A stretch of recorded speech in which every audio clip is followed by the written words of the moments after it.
శరీరమునకు శిరస్సునొక్కటేగా, ఒక శరీరమునకు శిరస్సునొక్కటేగా, సంగమునకు ప్రభు శిరస్సుగా, సంగమునకు ప్రభు శిరస్సుగా.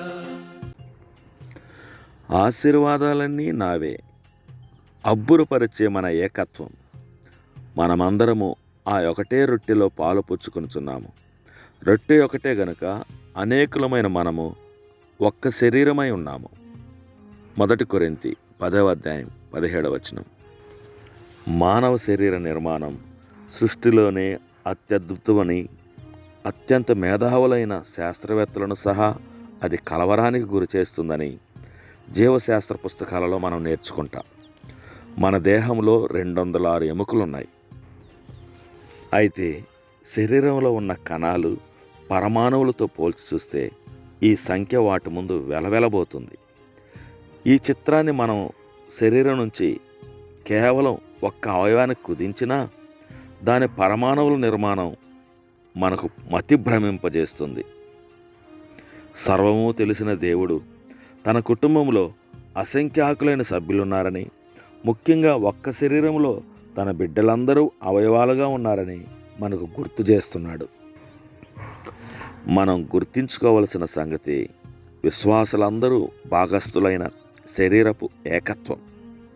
చిన్న సంఘానికి చెందిన వారికి, కష్టమైన ప్రాంతంలో ఒక్కరో ఇద్దరో వ్యక్తులను ప్రభువు కోసం గెలవాలని తాపత్రయం పడే ఓ మిషనరీకి, ఉత్తర ఆఫ్రికా దేశానికి చెందిన ఓ రహస్య విశ్వాసికి తక్కువ సంఖ్యలు తరచుగా నిరాశను కలిగిస్తాయి.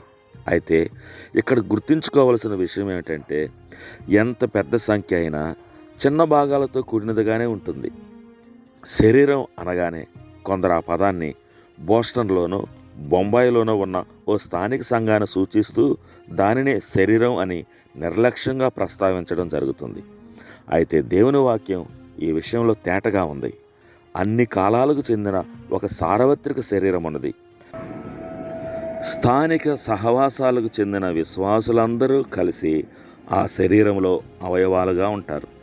దానినే మనం క్రీస్తు శరీరం అంటాం. ఏకత్వం అనే ఆశీర్వాదమే విశ్వసించు వారందరికీ బలమైన పునాది. నా శరీరమును తినువానికి నిత్యజీవం కలదు అని ప్రభువైన యేసు తెలియజేశారు. క్రీస్తు శరీరము ఎక్కడికైనా వెళ్ళని, ఆయన యందు పాలు పుచ్చుకొనే ప్రతి వారు ఒకే జీవములో పాలువారై ఉంటారు. ప్రతి స్థానిక సంఘము రొట్టెను విరిచి పాత్రలో చేయి వేయినప్పుడల్లా ఈ సార్వత్రిక సత్యాన్ని బోధిస్తుంటుంది. విశ్వాసంతో యేసు ప్రభునందు పాలు పుచ్చుకొనుచున్న ప్రతి విశ్వాసితో మనం ఐక్యపరచబడ్డామన్న సత్యాన్ని నేర్చుకుని గ్రహించినప్పుడు అది మనకు వ్యక్తిగతంగా గొప్ప ఆదరణగా మారుతుంది.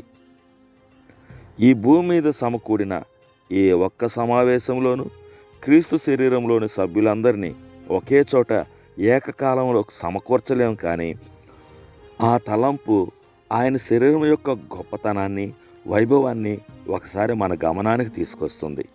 పునరుద్ధరణైన క్రీస్తునందుల విశ్వాసముతో మనము ఆ శరీరంలో పాలుభాగస్థులమై ఉన్నాం.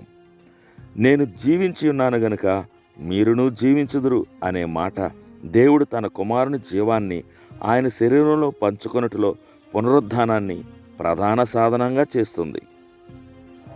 తండ్రి, నీ కుమారుని జీవాన్ని నాకు ప్రసాదించడం ద్వారా నన్ను నీతోనూ ఆయనతోనూ ఇతర విశ్వాసులందరితోనూ ఐక్యపరిచినందుకు వందనాలు.